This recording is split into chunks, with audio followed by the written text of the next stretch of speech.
সমষ্টিৰ অন্তৰ্গত আমাৰ যিবিলাক গাঁও আছে গাঁওবিলাকত থকা আত্মসহায়ক গোট মহিলাবিলাকৰ যিটো আছে টোটেল 22,899 জনী আমাৰ সদস্যসকলক একেলগে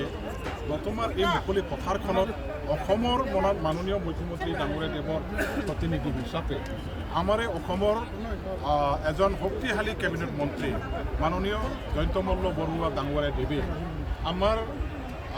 BTCৰ মুৰব্বী হাগ্ৰামা মহিলাৰী ডাঙৰীয়া EM-সকলৰ সন্মুখত তেখেতে আজি যিটো চেক বিতৰণৰ কাৰ্যসূচী ল'লে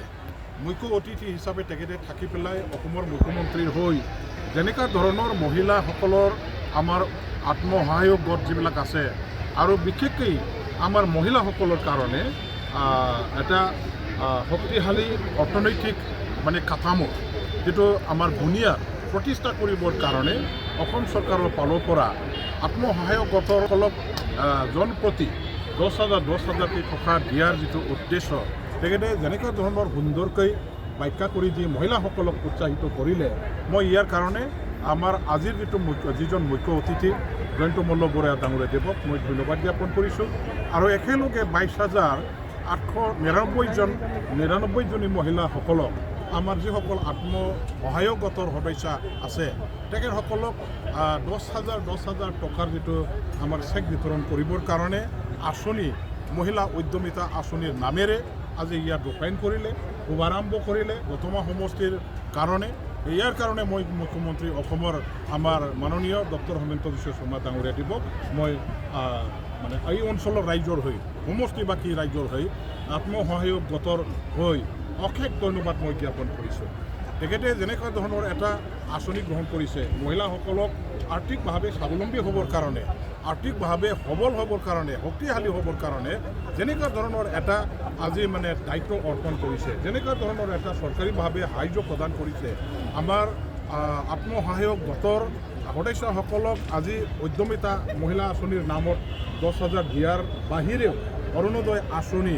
লাখপতি বাইদেউ নানান ধৰণৰ আঁচনি দিয়াৰ দ্বাৰা দি যেনেকুৱা ধৰণৰ সহায় কৰিব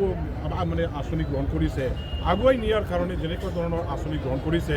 মই আজিলৈকে ক'বলৈ গ'লে অসমৰ কোনো চৰকাৰে তেনেকুৱা ধৰণৰ আঁচনি গ্ৰহণ কৰা নাছিল অসমৰ মাননীয় মুখ্যমন্ত্ৰী দেৱে আজি মুখ্যমন্ত্ৰী এটা ফ্লেগশ্বিপ প্ৰগ্ৰাম হিচাপে চিফ মিনিষ্টাৰ ফ্লেগশ্বিপ প্ৰগ্ৰাম হিচাপে এই আঁচনিবিলাক ৰূপায়ণ কৰাৰ দ্বাৰা দি অসমৰ মহিলাসকলৰ যিটো অৱস্থা যথেষ্ট উন্নত হৈছে যথেষ্ট মানে এওঁলোকৰ অৰ্থনৈতিক দিশত অংশগ্ৰহণ কৰি পেলাই কাম কৰিবৰ কাৰণে উৎসাহ যথেষ্ট বাঢ়িছে আমাৰ পুৰুষৰ লগতে ঘৰ সংসাৰ চলাবৰ কাৰণে দায়িত্ব তেখেতসকলৰো যে আছে সেইখিনি বুজিবলৈ সক্ষম হৈছে আৰু মহিলা পুৰুষ গিৰিয়েক আৰু মানে মহিলা একেলগে একেখন পৰিয়ালৰ দায়িত্ব সমানে লৈ পেলাই কাম কৰিলে এইখন পৰিয়ালৰ মানে এটা ভাল উন্নতি হোৱাৰ পথটো প্ৰশস্ত হয় আৰু ইয়াৰ কাৰণে মহিলাসকলক পুৰুষৰ সমানে অৰ্থনৈতিক দিশত শক্তিশালী সবল কৰিবৰ কাৰণে পৰিয়ালটো চম্ভালিব পৰা মহিলাসকলৰ যথেষ্ট যিহেতু শক্তি আছে যথেষ্ট তেখেতসকলৰ কাম কৰাৰ এই ধৰণৰ এটা উৎসাহ উদ্দীপনা আছে সেইটো আমি মানে বাস্তৱত প্ৰেক্টিকেলি কামত লগাবৰ কাৰণে এই আঁচনিটো আজি মুখ্যমন্ত্ৰী ডাঙৰীয়াই যেটো গ্ৰহণ কৰিলে ইয়াৰ কাৰণে অসমৰ মহিলাসকলৰ মাত্ৰ নহয় অসমৰ জাতীয় জীৱনত জাতীয় সমাজত যথেষ্ট লাভান্বিত হৈছে যথেষ্ট উপকৃত হৈছে আৰু এই ধৰণৰ আঁচনি মুখ্যমন্ত্ৰী ডাঙৰীয়া দেৱে লোৱাটো এটা ঐতিহাসিক পদক্ষেপ বুলি মই ক'ব খোজোঁ আৰু অসমবাসী ৰাইজৰ অসমৰ অৰ্থনৈতিক উন্নয়নৰ দিশত যথেষ্ট অৰিহণা মানে আগবঢ়াইছে যথেষ্ট অসমৰ মানুহবিলাকৰ উপকৃত হৈছে বুলি মই ক'ব বিচাৰোঁ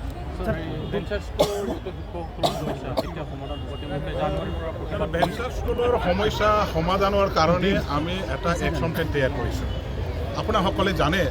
যে এতিয়া যিহেতু আমাৰ শিক্ষা বিভাগ BTCৰ হাতত অৰ্পণ কৰা ট্ৰেন্সফাৰ এটা ছাবজেক্ট আৰু BTCৰ হাতত যেহেতু এটা লেজিসলেটিভ পাৱাৰ আছে আমাৰ এই লেজিসলেটিভ পাৱাৰটো ৰূপায়ণ কৰি পেলাই ব্যৱহাৰ কৰি আমি অসম চৰকাৰে যেনেকৈ প্ৰভিন্সিয়েলাইজেশ্যন কৰিবৰ কাৰণে এক বনাই ইতিমধ্যে তেওঁলোকে মানে চৰকাৰী কৰণৰ ব্যৱস্থা হাতত লৈ কাম কৰি আছে ঠিক তেনেদৰে এইবাৰ প্ৰথমবাৰৰ কাৰণে BTCৰ ফালৰ পৰাও আমাৰ যিবিলাক LP UP হাইস্কুল কলেজ ছেকেণ্ডাৰীবিলাক আছে প্ৰভিন্সিয়েলাইজ কৰিবৰ কাৰণে নতুনকৈ এক বনোৱাৰ প্ৰক্ৰিয়া ইতিমধ্যে আৰম্ভ হৈছে আমি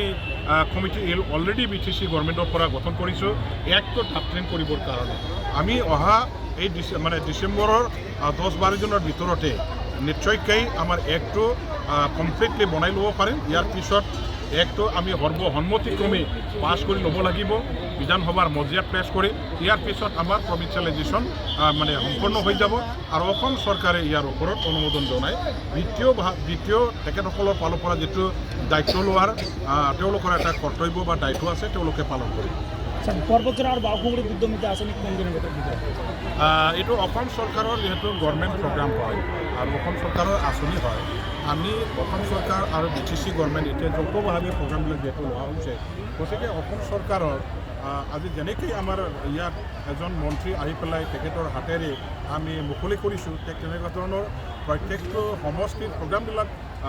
মন্ত্ৰী অসমৰ পৰা আহি পেলাই মুকলি যিহেতু কৰিব লাগিব গতিকে বিভিন্ন ব্যস্ততাৰ মাজত তেখেতসকলে যেহেতু কাম কৰি আছে গোটেই অসমখনত অসমবাসী ৰাইজৰ হৈ তেওঁলোকৰ সুবিধা তেওঁলোকৰ অসুবিধা চাই মেলি কেতিয়া সময় হয় কেতিয়া সুযোগ হয় এইবিলাক BTC গভৰ্ণমেণ্ট আৰু অসম চৰকাৰৰ মাজত আলোচনা কৰি আমি সময় নিৰ্ধাৰণ কৰিম এই হিচাপে প্ৰত্যেকটো সমষ্টিত আমাৰ আজিৰ দৰে প্ৰগ্ৰামবিলাক চলাই থকা হ'ব সেইটো সময়ত আপোনালোকক আমি